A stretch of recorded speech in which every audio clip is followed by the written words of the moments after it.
down. What a strange time we got going on right now. 7:21 here, Big 550 KTRS. Today's an interesting day because Jeb makes it official. That's right. Jeb is going to run for president.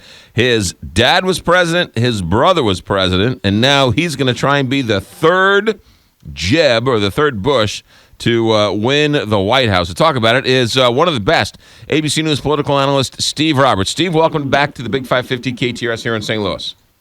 Always a pleasure, pal. All right, so has he laid the groundwork to show that he is his own man? Not quite.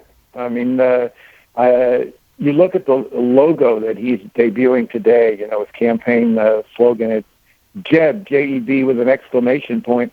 It never mentions the word Bush, also never mentions the word Republican. Now, in truth, Hillary Clinton doesn't use Clinton or Democrat in her logo either. But it does reflect the problem both of them have, the sense of the possibility that they're candidates of yesterday, not tomorrow. American politics is always about the future, McGraw. And both Hillary and Jeb are in their 60s.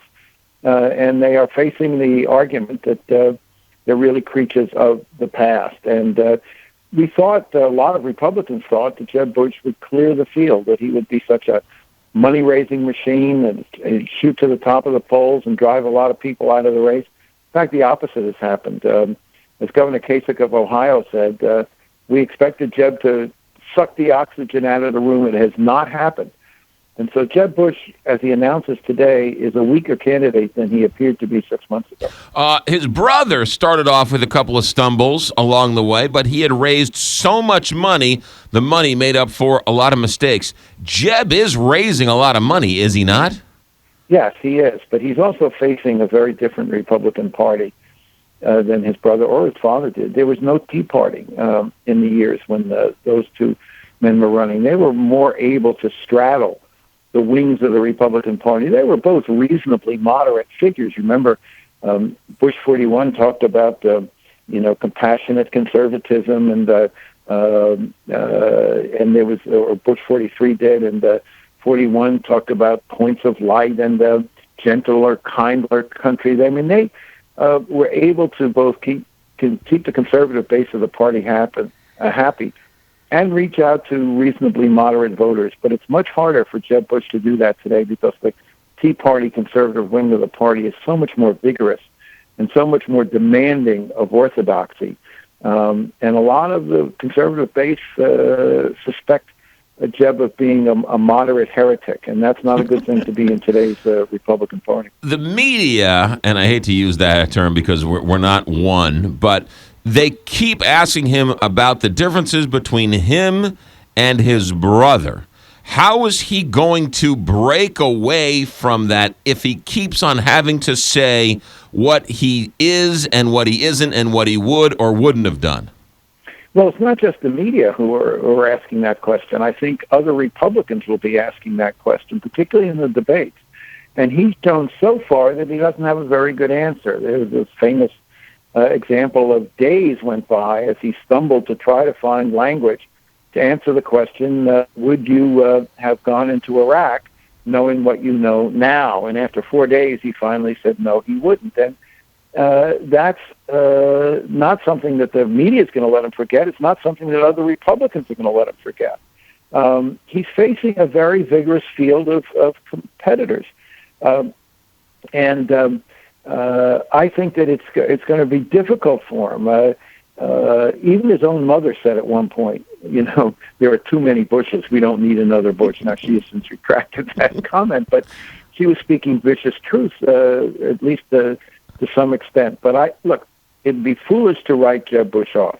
You're correct in pointing out, McGraw, that he can raise an enormous amount of money. Maybe not as much as he thought, but he still has a lot of goodwill. He comes from one of the two most important swing states in America.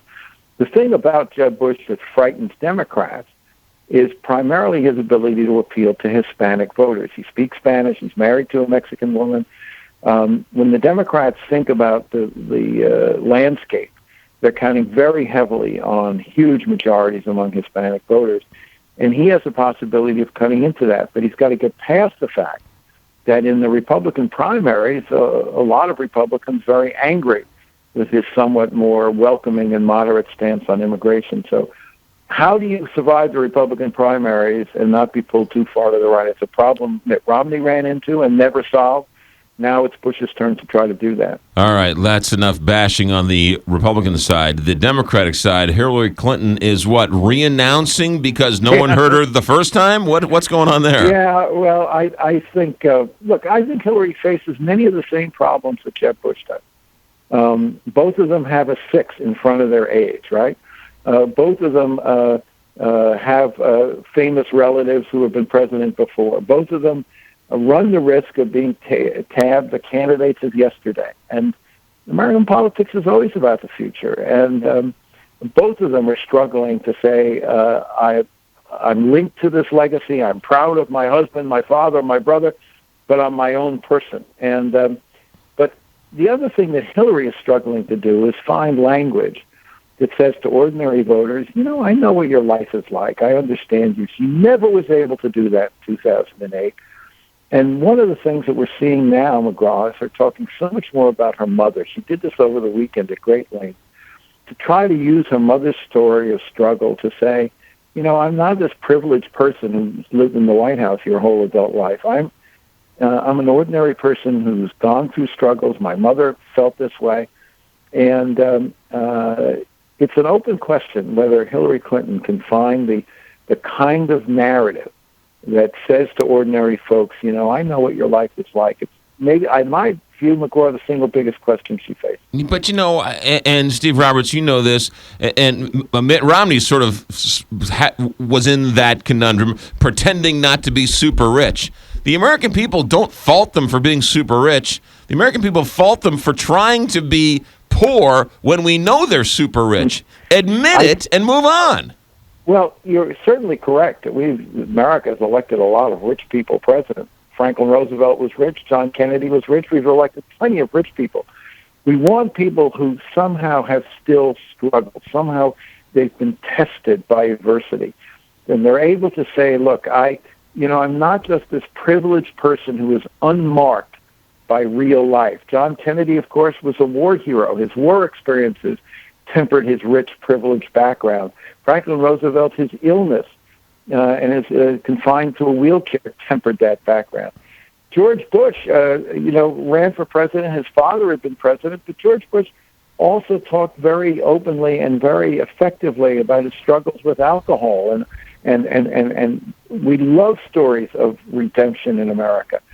But we don't want people like Mitt Romney who seem to have lived a privileged life unmarked by the struggles and tests that most Americans face every day. And this is both Jeb Bush and Hillary Clinton have got to convince voters that they, despite their elevated and privileged backgrounds, they know what ordinary Americans go through every day in St. Louis and everywhere else. Steve Roberts, ABC News political analyst. You're the best, Steve. Thanks for checking in. Okay, pal. 7:30 here, Big 550 KTRS. Traffic, weather, news, all straight ahead, KTRS. Listen.